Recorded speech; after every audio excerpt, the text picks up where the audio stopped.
Hey everyone, welcome back to the channel. So we have some updated information about that GTA 6 leak, and is an external drive coming to the PS5 digital version. We have those topics and more to cover, but before we get started, if you like this video, be sure to give it a thumbs up. And if you haven't yet, consider subscribing and hitting that notification bell, and we can keep you up to date with gaming news. Now let's get started. Now the hacker did release a statement, and you can see that here. It says, okay, so this has gone unexpectedly viral, woke up with up to 3,000 Telegram DMs. If you are an employee of Rockstar or Take-Two and you're trying to contact me, please send a message containing redacted on Telegram, or you can email me at redacted from your corporate email addresses. I will try to read all these replies soon. I'm looking to negotiate a deal.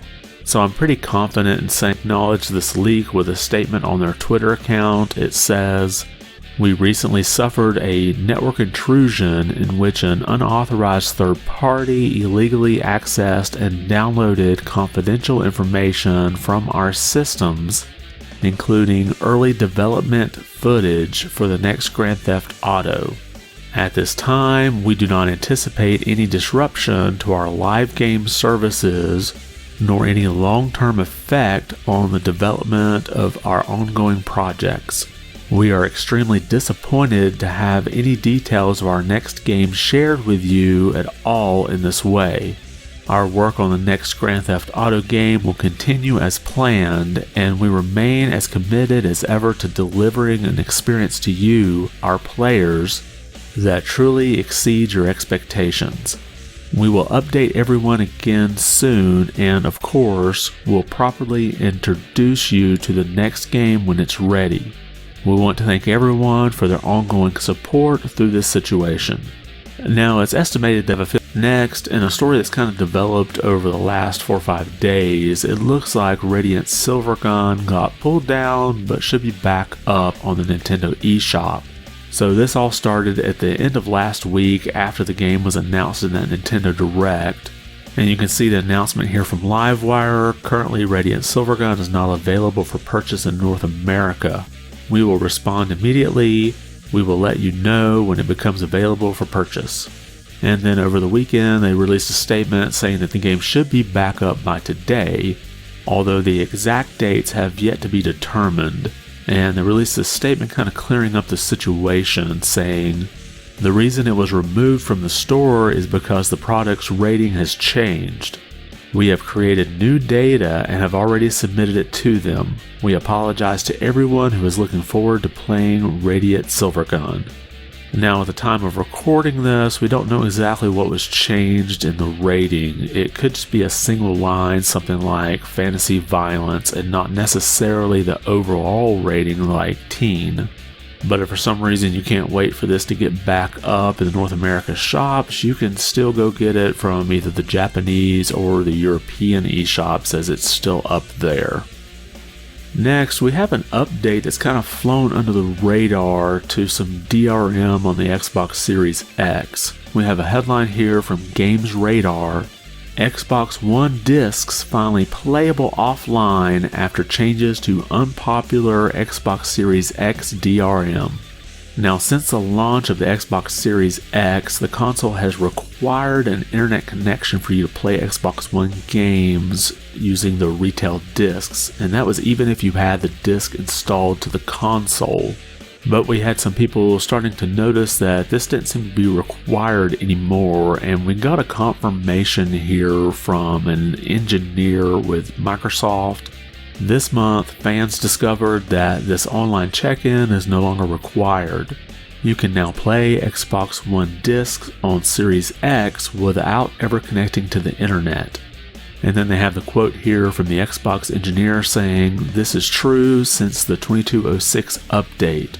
We examined data since the Series XS launch and determined the online compatibility check isn't needed in the vast majority of cases for Xbox One discs. Some games may still need to be updated online after install to ensure the best experience.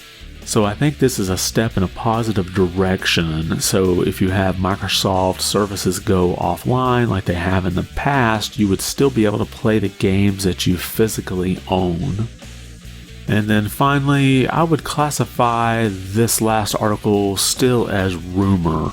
So we have the headline here from InsiderGaming.com, Sony to launch new PlayStation 5 with a detachable disc drive, sources suggest. Now the sources in this article suggest that this new version of the PlayStation 5 could be launching sometime around September of 2023. But let's look at what the article has to say. It says, sources familiar with Sony's plans have shared details under the condition of anonymity, outlining the next iteration of the PlayStation 5. It's been suggested that the new console will completely replace the A, B, and C chassis that have been in production since the console's launch. The console, currently named the D chassis PlayStation 5, will have almost identical hardware to the existing consoles already on the market. The most surprising new feature of this new PS5 though is that the console will have a detachable disc drive.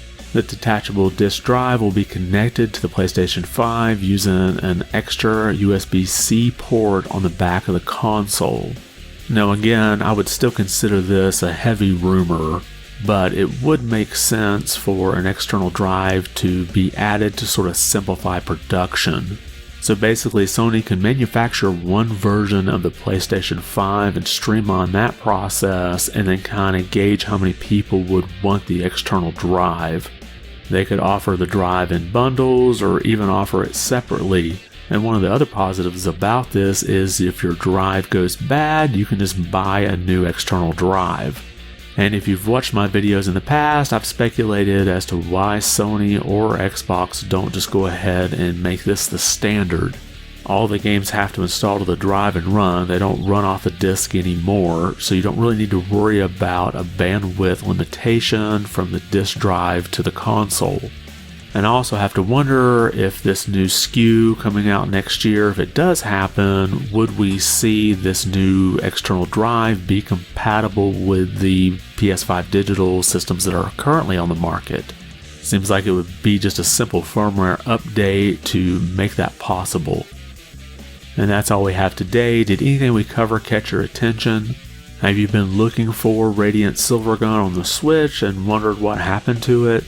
And would you be interested in basically a digital version of a PlayStation 5 and just an external disc drive as an option? Drop a comment about those topics or anything else we covered today. I want to thank you for watching and be good.